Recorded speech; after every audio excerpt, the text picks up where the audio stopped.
تین جگہوں پہ اپنے دل کو دیکھو، لگتا ہے یا گھبرا رہا ہے؟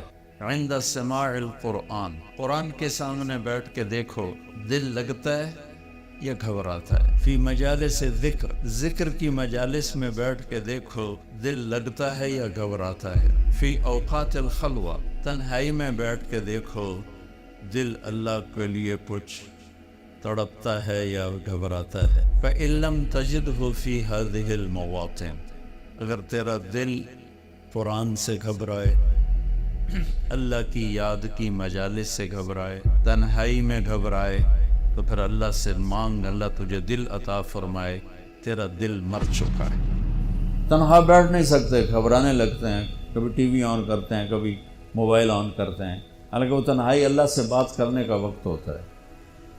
تو بھائیو، اس مردہ دل کے ساتھ کوئی مر گیا تو موت بڑی خوفناک چیز ہے، موت سے خوفناک کوئی چیز نہیں ہے۔ اور زندہ دل لے کر اگر موت آ گئی تو موت سے خوبصورت کوئی تحفہ نہیں، اس سے خوبصورت کوئی پیغام کوئی۔ بسم اللہ الرحمن الرحیم، الصلاة والسلام علی سیدنا و مولانا محمد وعلی آلہ واصحابہ اجمعین، اما بعد۔ میرے محترم بھائی اور دوستو، حضرت علی رضی اللہ تعالی عنہ کا فرمان ہے، الموت لیس منہ الفوت، ان اقمتم لہ اخذکم وان فررتم منہ ادرککم، فالوہا فالوہا فالنجا فالنجا۔ یہ آپ کے لمبے خطبے میں سے میں نے دو چار سطریں آپ کو سنائیں کہ آج تک موت سے جو ٹکرایا ہے، گرنا اسی کا مقدر ہے۔ اجل ہی نے چھوڑا نہ کسرا نہ دارا، بڑے بادشاہ تھے کسرا اور دارا، اسی سے سکندر صفات بیہارا، ہر ایک لے کے کیا کیا نہ حسرت سے دھارا، پڑا رہ گیا سب یوں ہی ٹھاٹھ سارا، جگہ جی لگانے کی دنیا نہیں ہے، یہ عبرت کی جا ہے تماشا نہیں۔ تو فرمایا حضرت علی نے رضی اللہ تعالی عنہ نے، لڑو گے تو پکڑ مارے جاؤ گے، شکست کھاؤ گے، بھاگو گے پکڑے جاؤ گے، ان فررتم منہ ادرککم، بھاگو گے تو پکڑے جاؤ گے۔ اب یہ کتنے پہروں میں ہوتے ہیں بعض لوگ، لیکن کیا وہ موت سے بچ جاتے؟ موت تو سب کے لیے۔ لہٰذا کیا کرو، الوحا الوحا، الوحا کا مطلب ہے جلدی کرو جلدی کرو۔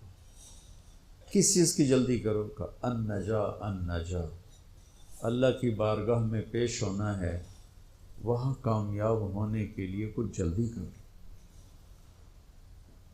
اس جلدی میں کیا کرنا ہے؟ تو فرمایا احی قلبک بالموعظہ، دل کو زندہ رکھنا قرآن کے ذریعے سے۔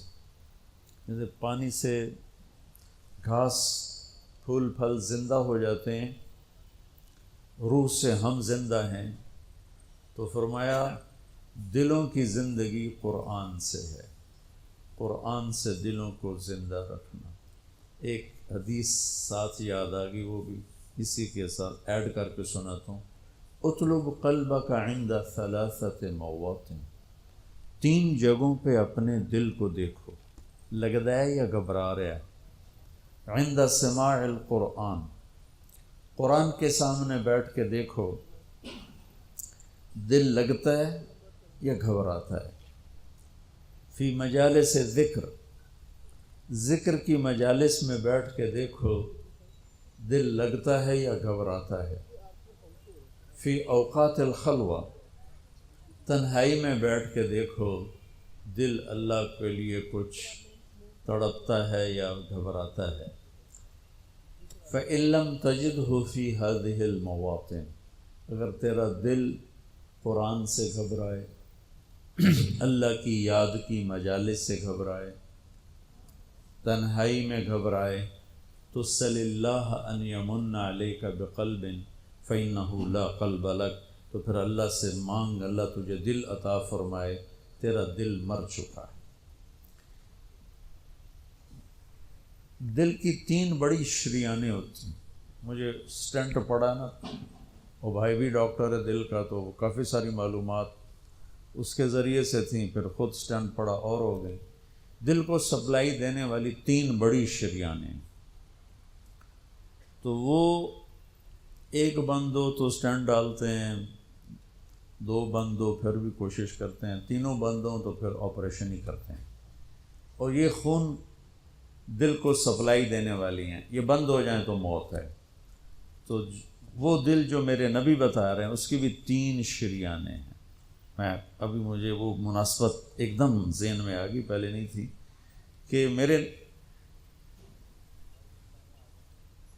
ہمارے ڈاکٹر بتاتے ہیں کہ دل کی مین سپلائی، ویسے تو بہت سی رگیں ہیں لیکن 3 بڑی رگیں ہیں۔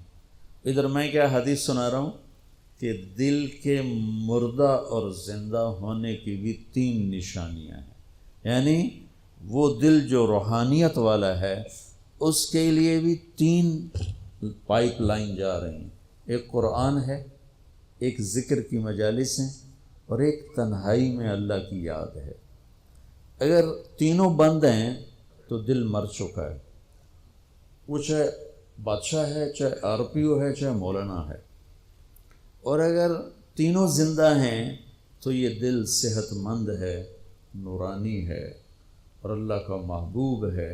ان اللہ لا ينظر الى صورکم ولا الى اموالکم، اللہ نہ تمہارے مال دیکھتا ہے، نہ تمہارے پیسے کو، نہ تمہاری شکل کو دیکھتا ہے، ولکن ينظر الى قلوبکم واعمالکم، اللہ تمہارے دل دیکھتا ہے اور تمہارے عمل دیکھتا ہے۔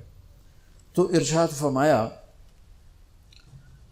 اگر تیرا دل قرآن میں نہیں لگتا، کتنے لوگ ہیں زندگی بھر قرآن اٹھا کے بھی نہیں دیکھ رہے، بس مردوں کے لیے رکھ دیا ہے، مولوی صاحب آ جائے ختم پڑھ چھڑے۔ محرم میں کوئی حافظ بٹھا دیتے ہیں قبروں پہ، جا بھائی ساڑے پیو دی قبر تے قرآن پڑھتے آپ کو واللہ پڑھن دی توفیق نہیں ہوندی تو حافظہ میں جا کے بھایا ہوں۔ محرم میں جاتے ہیں نا، ایک رسم ہے، اچھی رسم ہے، قبریں تازہ ہو جاتی ہیں، کچھ بزرگوں کے لیے ایصال ثواب ہو جاتا ہے۔ تو کتنے لوگ ہیں سال ہا سال گزر جاتے ہیں قرآن اٹھا کے نہیں دیکھتے، ایک رگ تو پوری بند ہوتی، اللہ کی یاد کی مجالس میں نہیں جاتے، دوسری رگ پوری بند ہوتی، تنہا بیٹھ نہیں سکتے، گھبرانے لگتے ہیں، کبھی ٹی وی آن کرتے ہیں، کبھی موبائل آن کرتے ہیں، حالانکہ وہ تنہائی اللہ سے بات کرنے کا وقت ہوتا ہے۔ تو بھائیو، اس مردہ دل کے ساتھ کوئی مر گیا تو موت بڑی خوفناک چیز، موت سے خوفناک کوئی چیز نہیں ہے۔ اور زندہ دل لے کر اگر موت آ گئی تو موت سے خوبصورت کوئی تحفہ نہیں، اس سے خوبصورت کوئی پیغام کوئی۔ تو میں حضرت علی کی بات عرض کر رہا تھا، احی قلبک بالموعظہ، اس دل کو زندہ کرا کس سے؟ قرآن سے۔ اخبار بھی تو روزانہ پڑھتے ہیں ہم، یہ کتنے ڈھیر لگے پڑے ہیں۔ تو میرا دل جو زندہ ہوگا وہ قرآن سے ہوگا، وَنَوِّرْهُ بِالْحِکْمَةِ، اور اسے روشن کر، وہ کس سے؟ کا نبی کی باتوں سے، نبوت کے تذکروں سے، نبوت والے اخلاق سے، نبی کی سیرت سے اس کو زندہ کر۔ وَقَوِّهِ بِالزُّهْدِ، اور دنیا کی بے رغبتی سے اس کو طاقت دے۔ دل کا ٹونک زہد ہے، دنیا کی بے رغبتی۔ وَظَلِّلْهُ بِالْمَوْتِ، اس کی بھی لگام ہے، بے لگامہ ہو جائے تو تباہی پھیر دیندہ ہے، اس کو لگام چڑھا موت کی یاد کی۔ وَقَرِّرْهُ بِالْفَنَاءِ، اور اس سے اقرار لے کہ مر جانا ہے، مر جانا۔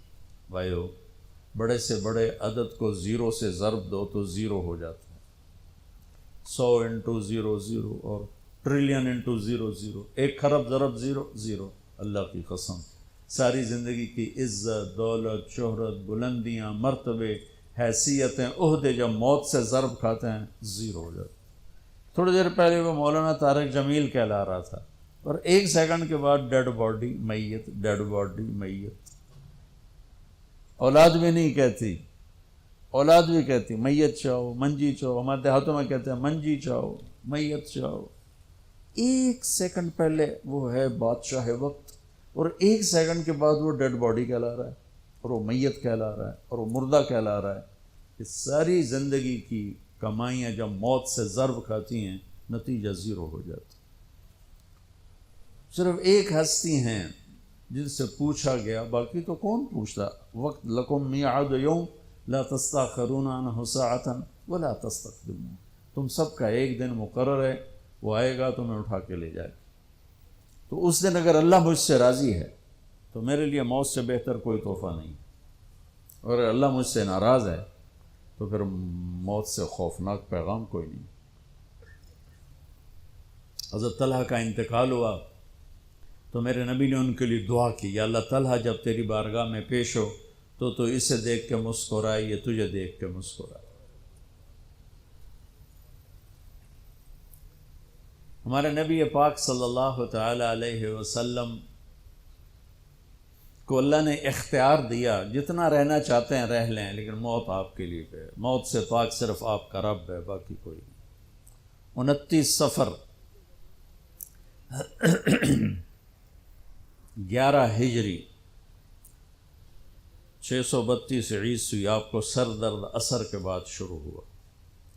آپ ایک جنازے میں تھے جنت البقیع، وہ درد تیز ہو گیا، گھر پہنچتے پہنچتے حضرت عائشہ کے گھر کی باری تھی، اور تیز بخار میں تبدیل ہو گئی۔ تو یہ مہینہ 29 کا تھا، 29 دن یہ اور 12 دن اگلے، 13 دن آپ نے بخار اور سر درد میں گزارے، اور اسی بیماری میں جا کے نمازیں پڑھاتے تھے۔ آپ کے جانے میں 5 دن باقی تھے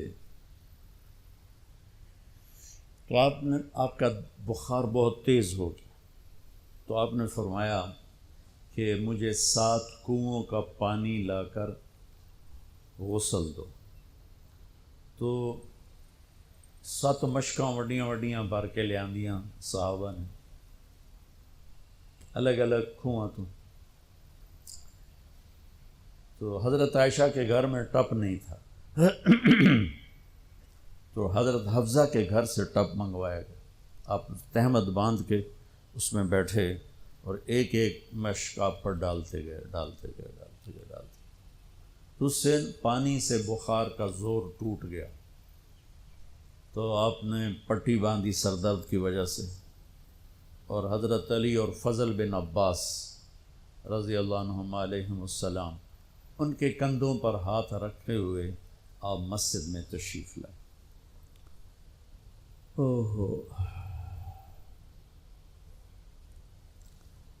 اور مسجد بھری ہوئی تھی۔ آپ نے ایک چھوٹا سا بیان دیا، وہ آپ کو سنانا چاہتا ہوں۔ آپ نے فرمایا، لوگوں، میں ایک زمانہ تم میں گزار کے جا رہا ہوں، میں نے کسی کا حق مارا ہو تو مجھ سے لے لو، کسی پہ زیادتی کی ہو تو بدلہ لے لو، کسی کو تھپڑ مارا ہو، سوٹی ماری ہو، بدلہ لے لو، قیامت کے دن میرے اوپر کوئی مقدمہ نہ کر دینا، میں اس دن کی پیشی کو برداشت نہیں کر سکتا۔ جن کے طفیل لوگوں کی پیشیاں معاف ہو جائیں گی، جن کے طفیل حساب شروع ہو، جن کی طفیل کروڑوں اربوں گناہ گار ان کو معافی ملے گی، وہ امت کو کیا پیغام دے کے جا رہے ہیں کہ جب میرے ذمے کوئی ہے تو ہون لے لو، اتھے نہ منگیا جائے۔ آپ نے اس کو اتنا دہرایا کہ صحابہ رونے لگے۔ آپ نے زندگی میں ایک دفعہ ایک سوٹی ماری، ایک دفعہ ایک سوٹ، جنگ خندق میں شکست ہو گئی، صحابہ دوڑے، تو اس دوڑ میں ایک صحابی کا پاؤں اللہ کے نبی کے پاؤں پہ آ لگا۔ وہ تیزی میں دوڑ رہے تھے، لہٰذا ان کو خیال بھی نہیں آیا، تو آپ کو تکلیف ہوئی۔ پاؤں وہ جنگی جوتا تھا، وہ تلوار سے بچانے، تو پاؤں تھوڑا سا مسلا گیا تو آپ نے اس کو ایک چھڑی ماری، اس کے جسم پہ زرہ تھی، زرہ تھا تلوار نہیں چل دی تو سوٹی کی چلنی، تو آپ نے کہا اوجا تھا نہیں، ارے دیکھ کے تو چلتے، تو نے مجھے تکلیف پہنچائی، اتنا آپ نے کہا۔ وہ دہشت تھی اس وقت، بھاگ رہے تھے، شکست ہو رہی تھی، انہوں نے پیچھے مڑ کے بھی نہیں دیکھا، لیکن کہنے لگے کہ میں نے اپنے دل میں کہا کہ بس ہن تیری ہلاکت، اللہ دا نبی تیری وجہ تو تکلیف ہج گیا، ہن تیری معافی کوئی نہیں۔ ساری رات کہنے لگے مجھے نیند نہیں آئی کہ اب صبح جبریل آئے گا اور آ کر اللہ کا فرمان سنائے گا کہ اس کے لیے یہ سزا ہے، یہ عذاب ہے، کہ اللہ کے نبی مجھے کہہ رہے ہیں تو نے مجھے تکلیف پہنچائی۔ کہ میں سویا نہیں ساری رات۔ فجر کی نماز کے بعد اعلان ہوا جس آدمی کا پاؤں نبی کے پاؤں پہ آیا تھا وہ حاضر ہو جائے، تو کہنے لگے لے بھائی ہو گئی نہ وہی گل، آ گیا جبریل لے کے تیری بربادی دا پروانہ۔ تو کہنے لگا میں کانپتا ہوا، ٹانگیں میرا ساتھ نہیں دے رہی تھی، میں کانپتا کانپتا پہنچا دربار رسالت، تو آپ مجھے دیکھ کے مسکرائے اور فرمایا میرے بھائی کل میں نے آپ کو سوٹی مار دی تھی، اس کی میں نے آپ سے معافی مانگنے کے لیے آپ کو بلایا ہے کہ آپ مجھے معاف فرما دیں، اور اس کے بدلے میں یہ ایک چھوٹا سا ہدیہ آپ کو پیش کر رہا ہوں، آپ کو میں 60 اونٹنیاں گفٹ کرتا ہوں۔ این سوٹی ماری اور 60 اونٹنی، یہ پولیس والے بیٹھے ہیں، یہ عوام بیٹھے ہیں، سیاسی لوگ بیٹھے ہیں، کیسے ناجائز کیس کرواتے ہیں، کیسے غلط ایف آئی آر کٹواتے ہیں، کس طرح جھوٹے گواہ بناتے ہیں۔ ان کو قبر کا اندھیرا یاد ہی کوئی نہیں، ان کو قبر کا جھٹکا یاد ہی کوئی نہیں، اللہ کے سامنے کھڑے ہونے کا احساس ہی کوئی نہیں۔ انہوں ڈھکا دیو، انہوں چھڑا دیو، انہوں بند دیو، انہوں چھڑ دیو، یہ بھول نہیں گئے ان کے اوپر ایک اور رب ہے جن کی طفیل جنت کا دروازہ کھلے گا، جن کی طفیل جہنم ٹھنڈی ہوگی پل صراط سے گزرتے ہوئے، جی وہ کہہ رہے ہیں میں نے آپ کو چھڑی ماری، معافی چاہتا ہوں، اور یہ 60 اونٹنیاں آپ کو میں گفٹ کرتا ہوں۔ اور آپ فرما رہے ہیں بھائی بدلہ لینا یہ تو لے لو۔ سارے رونے لگے، کوئی نہیں بولا، تو آپ نے اتر کے ظہر کی نماز پڑھائی، پھر ممبر پہ آ گئے، پھر اسی بات کو دہرایا، میں نے کسی کا حق مارا ہو، کسی کو تھپڑ مارا ہو، کسی کو سوٹی ماری ہو، کسی پر زیادتی کی ہو، یہ میری جان بھی حاضر ہے، میرا مال بھی حاضر ہے، یہیں فیصلہ کرو میرے ساتھ، آگے نہ اٹھانا۔ ایک آدمی کھڑے ہو گئے، یا رسول اللہ آپ نے میرے 3 روپے دینے۔ آپ نے فرمایا ضرور دینے ہوں گے پر مجھے یاد نہیں، ذرا یاد تو کراؤ۔ کہ یا رسول اللہ آپ کے پاس سائل آیا تھا تو آپ کبھی سائل کو لوٹاتے نہیں تھے کہ نہیں بھی میرے کو لہین کوئی نہیں، یہاں تک کہتے تھے وہ فلاں دکاندار سے جا کے ادھار لے لے، جب میرے پاس آئیں گے میں تیرا ادھار چکا دوں، خالی نہیں بھیجتے تھے۔ تو کہنے لگے یا رسول اللہ سائل آیا تھا آپ کے پاس تھے نہیں، آپ نے مجھ سے پوچھا تیرے پاس کچھ ہیں، تو میرے پاس 3 درہم تھے، تو آپ نے کہا اس کو دے دے میں تمہیں دے دوں گا۔ ہم نے کہا ہاں یاد آ گیا۔ تو پھر آپ کے گھر میں تو ایک چھٹانک تیل نہیں تھا کہ ڈیوا بال جائے، تو آپ نے فرمایا اپنے چچا زاد فضل بن عباس، فضل تو میرا یہ قرضہ ذمہ لیتا ہے؟ تو ایک عجیب بات بتاؤں، آپ مقروض کا جنازہ نہیں پڑھاتے تھے، جس کے سر پہ قرضہ ہوتا تھا اس کا جنازہ نہیں پڑھاتے تھے، ساری زندگی خود قرضہ لیا، لیکن قرض لینے دینے میں انسان سے جو پھر بے اصولیاں ہوتی ہیں اس میں جو نفرتیں پیدا ہوتی ہیں، اب دیکھتے نہیں ہو یہ فیصل آباد کے بازاروں میں روزانہ تاجر کیسے گریبان پکڑ کے ماں بہن کی گالیاں دے رہے ہوتے۔ میں ان تاجروں سے کہتا ہوں یا ادھار دینا بند کرو یا گالیاں دینا بند کرو، کیوں کسی کی بیٹی کی عزت کو اچھالتے ہو؟ 1,00,000 2 لاکھ کے پیچھے نہ کسی کی ماں چھوڑتے ہو نہ بہن چھوڑتے ہو، لعنت ہے تمہاری تجارت جو تمہیں انسانیت سے نکال کر جانور بنا دے، درندہ بنا دے۔ اگر نہیں حوصلہ مت بیچو ادھار، اور اگر بیچا ہے تو پھر صبر کرو۔ ایک حدیث سناتا ہوں آپ کو، یاد آ گئی، میرے نبی نے فرمایا بنی اسرائیل کا ایک آدمی اللہ کی بارگاہ میں پیش ہوا مر کے. اللہ نے پوچھا کی لے آندائی؟ کہنے لگا ویلا کوئی نہیں، کوئی نماز کوئی نہیں، روزہ کوئی نہیں، حج کوئی نہیں، تسبیح ذکر کوئی نہیں. اللہ نے فرمایا یاد کر کوئی نیکی ہے تیرے کو؟ پھر کہنے لگا یا اللہ خالی کچھ نہیں. اللہ نے تیسری دفعہ فرمایا وہ کوئی نیکی تو یاد کر. تو کہنے لگا یا اللہ ایک یاد آئی ہے، میں تاجر تھا بڑا، جو تھوک کے ہوتے ہیں ہول سیلر، تو میں مال اٹھواتا تھا. جو لوگ پیمنٹ دینے میں تنگ کرتے تھے میں انہیں تنگ نہیں کرتا تھا.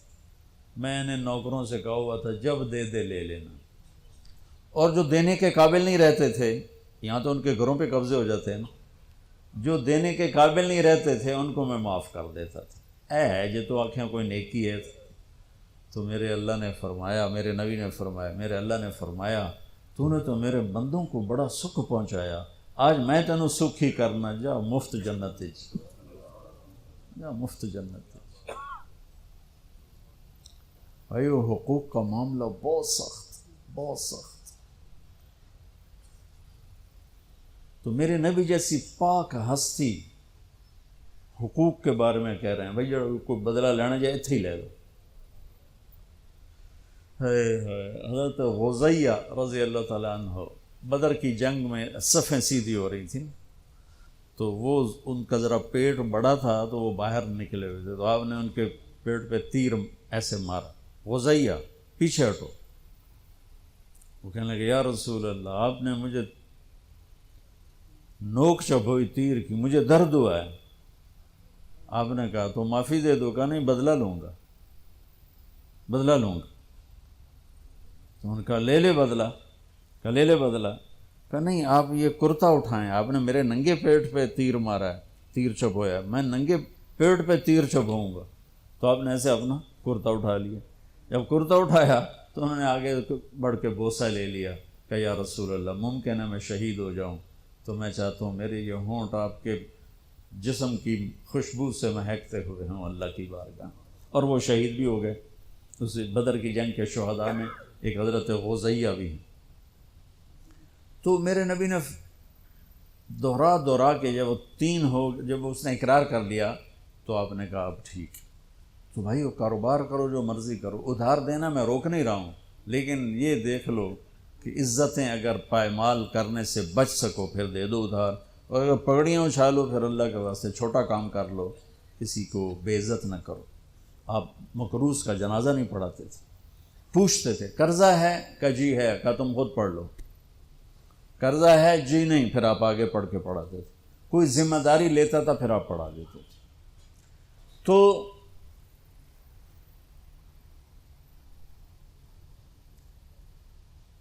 صحابہ حاضر خدمت ہوئے، یا رسول اللہ لگتا ہے جانے کا وقت قریب ہے. تو آپ رونے لگے. آپ نے کہا میں تمہیں اللہ کے سپرد کرتا ہوں، اللہ تمہارا ساتھی اور حامی اور ناصر ہو.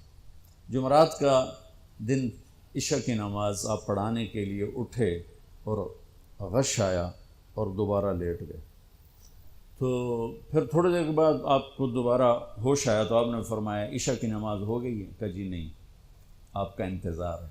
تو آپ اٹھنے لگے، پھر اٹھ نہیں سکے، پھر لیٹ گئے. پھر تیسری دفعہ آپ اٹھے، عشاء کی نماز ہو گئی. کہ جی آپ کا انتظار ہے. تو آپ پھر اٹھنا چاہا، نہیں اٹھ سکے. تو آپ نے فرمایا ابو بکر سے کہو عشاء کی نماز پڑھائے. تو ابو بکر ذرا پیچھے کھڑے تھے، عمر آگے کھڑے تھے. تو لوگوں نے کہا نماز ہی پڑھاونی، کوئی پڑھا دے. تو انہوں نے عمر کو آگے کر دیا، وہ پہلی صف میں کھڑے تھے. جب حضرت عمر نے اللہ اکبر کی تو آپ نے اندر میں آواز سنی تو زور سے فرمایا کہ عمر کو پیچھے کرو، ابو بکر کو آگے کرو. میرے رب کا فرمان ہے میرے مصلی پر صرف ابو بکر کھڑا ہو سکتا. تو عمر کو پیچھے کیا گیا اور ابو بکر کو آگے کیا گیا. تو جمعرات کی ایک نماز عشاء، اور جمعے کی 5، ہفتے کی 5، اتوار کی 5، 15، فجر کی 1. تو جمعرات اور پیر کی 1 اور یہ 15، 17 نمازیں آپ نے پڑھائیں اللہ کے نبی کی موجودگی میں. تو ہفتے کا دن تھا تو جبریل آئے، یا رسول اللہ مجھے اللہ نے آپ کی خدمت میں بھیجا ہے کہ میں آپ کا حال پوچھ کے ہوں، آپ کا کیا حال؟ تو آپ نے کہا جبریل بڑی تکلیف۔ اتوار کو پھر اللہ کے نبی کی خدمت میں جبریل ہے، یا رسول اللہ مجھے اللہ نے بھیجا ہے میں پوچھ کے ہوں کہ آپ کا کیا حال ہے؟ آپ نے کہا جبریل بڑی تکلیف۔ پیر کے دن، ہفتے کے دن آپ ظہر کی نماز کے لیے حضرت علی اور فضل بن عباس کے کندھوں پہ ہاتھ رکھ کر آپ مسجد میں انٹر ہوئے۔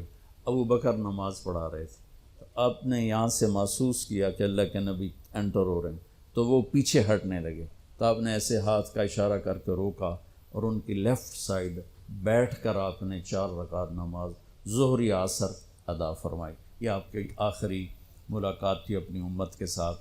اس کے بعد آپ اللہ کی خدمت کے پاس حاضر ہو گئے۔ پیر کی صبح آپ نے تھوڑا سا دروازہ کھول کے امت کو نماز پڑھتے دیکھا، تو جب دروازہ کھلنے کی آواز آئی تو حضرت انس فرماتے ہیں کہ سارے نمازی ایسے بھولے کہ جیسے نماز میں ہم ہیں ہی نہیں، اور سارے اللہ کے نبی کو یوں دیکھنے لگے، ایسے کسی کو یاد ہی نہیں رہے کہ ہم نماز پڑھ رہے ہیں، سب یوں دیکھ رہے ہیں۔ جب آپ نے دیکھا یہ تو نماز میں ہی میری طرف متوجہ ہو گئے اور نماز میں کمی آ رہی، تو آپ نے پھر پردہ گرا دیا۔ یہ آپ کا اور امت کا آخری دیدار تھا۔ تو اشراق کے بعد آپ نے یہ 7 جون سخت گرمی تھی اور 12 ربیع الاول 632 عیسوی اور 11 ہجری، تو آپ نے اپنی ساری بیگمات کو بلایا۔ حضرت عائشہ فرماتی ہیں میں نصیب والی ہوں کہ مات فی سحری و نحری، اللہ کے آخری نبی میری ٹھوڑی اور سینے کے درمیان اللہ کی بارگاہ میں پیش ہوئے۔ یہ کیفیت تھی میرے نبی کی، یہ اس طرح آپ نے اپنی بیگم کے سینے پر سر رکھا ہوا تھا اور اس طرح نیم دراز تھے آپ، اس طرح۔ تو آپ نے اپنی ساری بیویوں کو بلایا اور ان سے ملاقات کی، کچھ نہیں بتایا کہ میں جا رہا ہوں۔ اس کے بعد آپ نے بیٹی فاطمہ کو بلایا اور ان سے فرمایا کہ بیٹی میں جا رہا ہوں، تو وہ رونے لگیں۔ تو آپ نے کہا رو نہیں، سب سے پہلے تو ہی آئے گی مجھے ملنے۔ 6 مہینے بعد بیٹی کا بھی انتقال ہو۔ پھر آپ نے مولا علی کو بلایا، ان کا سر اپنی گود میں رکھا اور ان کی کمر پہ ہاتھ پھیرتے رہے اور دعا دیتے رہے، دعا۔ یہ سب کچھ بڑے سکون کے ساتھ ہو۔ آخر میں دونوں بچوں کو بلایا، حسن حسین، جن میں آپ کی جان اٹکی ہوتی۔ آپ فرمایا کرتے تھے میری آنکھوں کی ٹھنڈک، میرے 2 پھول، میری دنیا کی بہار، میرے جگر کے ٹکڑے۔ ایک دفعہ آپ نماز پڑھ رہے تھے، آپ نے نماز لمبی کر دی، سجدہ لمبا کر دی، صحابہ سمجھے کہ آپ فوت ہو گئے، اتنا لمبا سجدہ۔ تو پہلی صف والے عبداللہ بن مسعود فرماتے میں نے سر اٹھا کے دیکھا تو دونوں بھائی آپ کی کمر پہ چڑھے ہوئے تھے اور آپ نے سجدہ لمبا کر دیا۔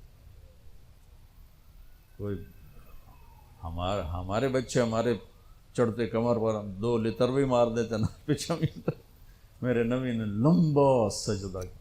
تو عبداللہ بن مسعود آگے بڑھ کر ان کو اتارنے لگے، ویسے ہی سجدے سے تھوڑا سا اوپر ہو کر۔ تو جب آپ نے دیکھا ادھر سے بغلوں سے آپ کو ہاتھ نظر آیا، تو یہ مجھے دیکھو، آپ نے یوں کیا، دیکھ رہے یوں، یا اس طرف سے یوں کیا کہ نہیں ایسے یہ نہیں کرنا۔ دونوں بھائی اوپر بیٹھ کے کھیلتے رہے اور میرے نبی سجدے میں پڑے رہے۔ جب وہ خود اترے پھر آپ نے سجدے سے سر اٹھایا اور سلام پھیرتے ہی ان دونوں کو گود میں لے کے فرمایا بے ابی ہما و امی لا توہما، میرے ماں باپ ان پر قربان، انہیں کچھ نہ کہا کر۔ تو آگے آپ دیکھ رہے تھے کہ کیا کچھ ہونے والا ہے، ایک کا سر کٹ کے نیزے پہ جائے گا، ایک زہر میں تڑپ تڑپ کے جان دے گا۔ تو آپ انہیں کچھ نہ کہا کر، یہ میرے پھول ہیں، یہ میری بہار ہیں، جو ان سے پیار کرے گا اللہ ان سے پیار کرے گا، جو ان سے بغض رکھے گا اللہ ان سے بغض رکھے گا۔ اللہ میں ان سے محبت کرتا ہوں، تو بھی ان سے محبت فرما۔ جو ان سے دشمنی رکھے تو ان سے دشمنی رکھ، جو ان سے پیار کرے تو ان سے پیار کر۔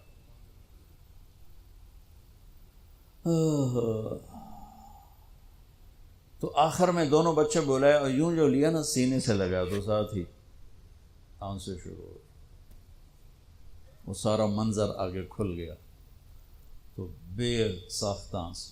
ایک دفعہ آپ نے حضرت ام سلمہ سے فرمایا، ام سلمہ آپ کی بیگمات میں سے، کہ ایک فرشتہ آ رہا ہے جو آج تک کبھی نہیں آیا، پہلی دفعہ آ رہا ہے مجھ سے ملنے، تم دروازے پہ کھڑی ہو جاؤ، کسی کو اندر نہ آنے دینا۔ وہ کھڑی ہو گئی، تھوڑی دیر میں کہیں سے امام حسین آ گئے کھیلتے ہوئے، وہ اندر جانے لگے، انہوں نے روک لیا، روکا تو وہ رونے لگے، روئے تو انہوں نے چھوڑ دیا۔ تھوڑی دیر کے بعد اندر سے زور زور سے رونے کی آواز آئی اللہ کے نبی کی، تڑپ تڑپ کے رونے کی آواز۔ اندر گئی تو کیا دیکھا کہ آپ نے حسین کو یوں سینے سے لگایا ہوا تھا زور سے، اور یہ آپ کی کیفیت تھی، ہل ہل کے رو رہے، اس طرح پوری باڈی آپ کی غم کی وجہ سے ایسے کانپ رہی، شیورنگ تھی ایسے۔ تو حضرت ام سلمہ نے پوچھا، یا رسول اللہ میرے ماں باپ قربان، کیوں رو رہے ہیں، کیا ہوا؟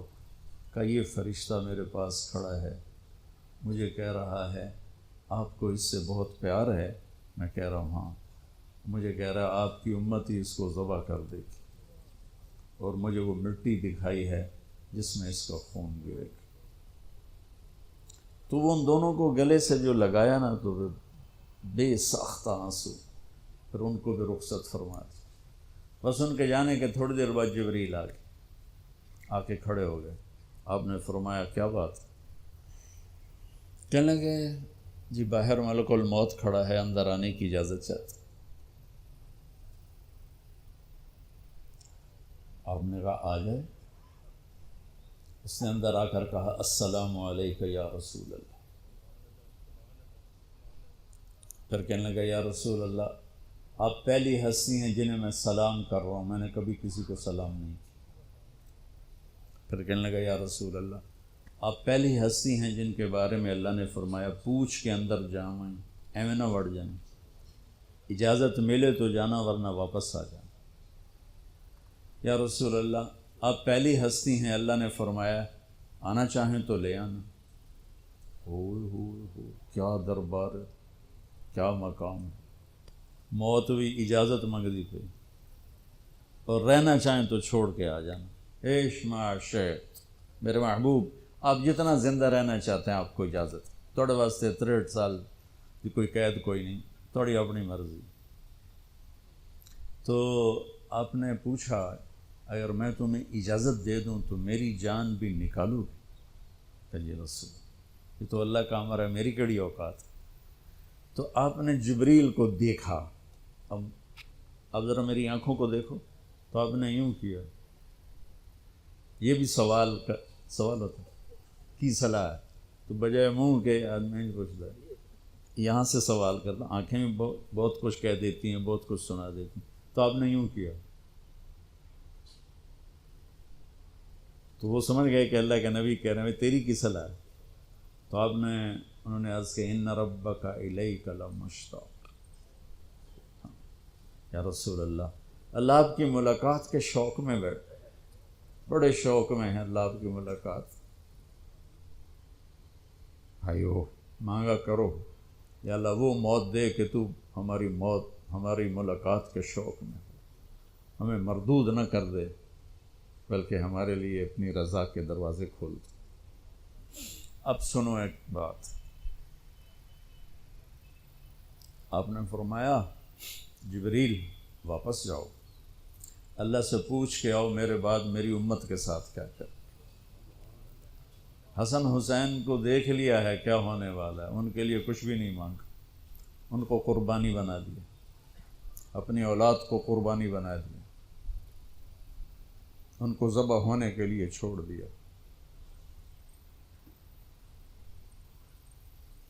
اور تمہارے لیے ہاتھ اٹھا کہ پوچھ کے آ پہلے میرے بعد میری امت کے ساتھ کیا کرے۔ سن لو میری بات، میرے رب کی قسم، عزت و جلال کی بریائی کی قسم، اگر میرے نبی یہ بات نہ اٹھاتے تو آج ہم باندر اور خنزیر اور کتے ہوتے، انسان کوئی نہ ہوتے۔ ایک مچھی کھادی آئی موسیٰ علیہ السلام دی قوم تے اللہ باندر بنا چھڑے سے، کونو قردۃ خاسئین، قرآن بندر بن جاؤ ذلیل و خوار ہو کر. اور پابندی کیا تھی؟ ہفتے میں مچھی نہ کھاؤ. سود کے کاروبار کرنا، سودی قرضے دینا، ماں باپ کی نافرمانی کرنا، شراب کے اڈے چلانا، زنا کے اڈے چلانا، جھوٹے مقدمے کرانا، جھوٹی گواہیاں دینا، ناجائز قتل کرنا، یہ وہ گناہ ہے کہ ہم کب کے کتے بلے بن چکے ہوتے. یہ تو اس کملی والے کو دعا دو جو اولاد کو چھوڑ دیا تقدیر پر اور تمہارے لیے جولی پھیلا دی. کیا کرو گے میری امت کے ساتھ؟ یہ دنیا کی بات ہے، اور آخرت کی سنو. میرے نبی نے فرمایا قیامت کے دن جہنم کو لایا جائے گا، وہ ایک چیخ مارے گی، تصفر و زفرہ، ایک چیخ مارے گی. اس پر سارے رسول، فرشتے، نبی، انسان، جن گر جائیں گے زمین پر اور کہیں گے یا رب نفسی نفسی، میرے مولا میری جان بچا. آپ نے فرمایا ابراہیم کہیں گے یا اللہ کوئی سوال نہیں کسے واسطے، بس میری جان بچا. عیسیٰ کہیں گے یا اللہ میری ماں مریم دا بھی سوال نہیں، میری جان بچا. اس وقت ایک آواز تم سنو گے، یا رب امتی امتی. آدم سے عیسیٰ تک نفسی نفسی کی پکار ہے. ماں، پیو، بہن، برا، بیوی، خامن، ہر ایک دی نفسی نفسی. ایک آواز آئے گی یا رب امتی امتی، یا اللہ میری امت، یا اللہ میری امت، یا اللہ میری امت. اس آواز کے پیچھے جب نظر جائے گی طواف کرتی ہوئی تو دیکھو گے محمد مصطفیٰ صلی اللہ علیہ وسلم، محمد بن عبداللہ بن عبد المطلب بن ہاشم میں تمہیں پیڑھی سنا رہا، بن عبد مناف بن قصی بن کلاب بن مرہ بن کعب بن لبی بن غالب بن فہر بن مالک بن نضر بن کنانہ بن خزیمہ بن مدرک بن الیاس بن مدر بن نزار بن معد بن عدنان بن اود بن حمیسہ بن سلامان بن عوس بن بوز بن قموال بن ابی بن عوام بن ناشد بن حزا بن بلداس بن یدلاف بن طابق بن جاحم بن ناحش بن ماخی بن عیفی بن عبقر بن عبید بن الدعاء بن حمدان بن سنبر بن یثربی بن یحزن بن یرحن بن ارعوى بن عیدی بن زیشان بن عیسر بن اغناب بن ایہام بن مقصر بن ناحف بن زارع بن سمی بن مزی بن عوض بن عرام بن قیدار بن اسماعیل بن ابراہیم بن آذر بن ناحور بن سروج بن رعو بن فائج بن عابر بن ارفخشاد بن سام بن نوح بن لامک بن متوشالہ بن ادریس بن یرد بن ملہل ایل بن قینان بن آنوش بن شیس و بن آدم علیہ السلام.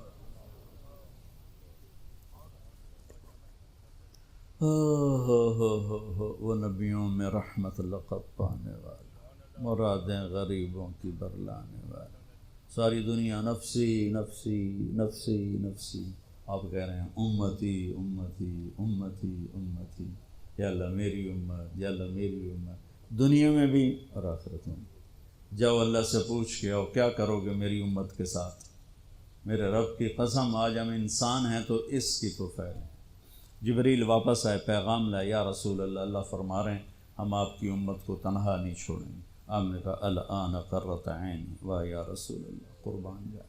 آپ نے کہا اب میری آنکھیں ٹھنڈی. اللہم الرفیق الاعلی، یا اللہ ہوں بلا، میں امن تیار. وہ جو چند لمحے تھے اس میں پھر آپ نے امت کو وصیت فرمائی، الصلاۃ. یہی دو باتیں لے کے چلے جاؤ آر پی او صاحب کے والد کی کلخانی پر تو دنیا بھی آخرت بھی. الصلاۃ، میری امت نماز نہ چھوڑنا. 90% لوگ نماز چھوڑ کے. وما ملکت ایمانکم، اپنے نوکر، ملازم، غریب ان پہ ترس کھانا، فرعون نہ بننا. حقوق اللہ، حقوق العباد. حقوق اللہ میں نماز سب سے اعلیٰ، حقوق العباد میں غریب سب سے اعلیٰ. تو ان کو سمیٹ کر پورا دین بتا دیا. الصلاۃ، میری امت نماز نہ چھوڑی. وما ملکت ایمانکم، اپنے نوکر چاکر، نوکرانیاں، غریب لوگ ان پہ رحم کرنا. انہی دو باتوں کو آپ دہرا رہے تھے. پھر آواز کمزور ہوئی تو کہا الصلاۃ الصلاۃ الصلاۃ، نماز نماز. پھر آخری لفظ سے اللہم الرفیق الاعلی، مولا تیرا ساتھ چاہتا. اور اللہ کا امر پورا ہو گیا۔ تو بھائیوں، میرے نبی کو اللہ نے اس عظیم و شان طریقے پر اپنے پاس بلایا، کیونکہ ہمارے پاس تو بلاوا آئے گا، ہم سے پوچھا نہیں جائے گا۔ تو سمجھدار وہ ہے جو موت کی تیاری رکھے، نادان وہ ہے جو آخرت جیسی چیز کو بھلا دے، اور یہ دنیا کے